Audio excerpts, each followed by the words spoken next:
ঈদের রেশ কাটেনি ঢাকার কাঁচা বাজারগুলোতে। পণ্য সরবরাহে কোনো ঘাটতি নেই, দামেও নেই খুব একটা পার্থক্য। তবে বাজারে যা নেই তা হলো ক্রেতা। সাদাত হাবিবি সেতু রিপোর্ট। ঈদের পর প্রথম শুক্রবার সকালে ঢাকার হাতিরপুল বাজারের চিত্র। বিক্রেতাদের ব্যস্ততা শুধুই দোকান গোছানোর।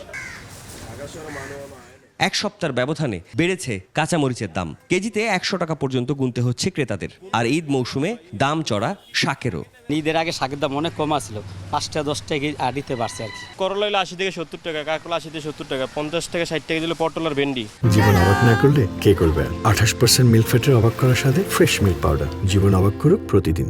মাছের বাজারেও একই দৃশ্য, তবে সব রকম মাছের সরবরাহ রয়েছে বাজারে।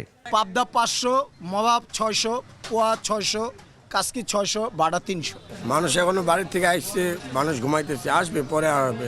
বাজারে যারাই ক্রেতা হিসেবে আসছেন বেশ আয়েশ করেই কেনাকাটা করছেন।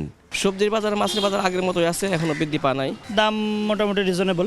ঢাকার সিংহভাগ বাজারে এখনও চালু হয়নি গরু খাসির মাংসের দোকান। আর ঈদকে ঘিরে অশান্ত মুরগির বাজার আপাতত শান্ত হওয়ার পথে।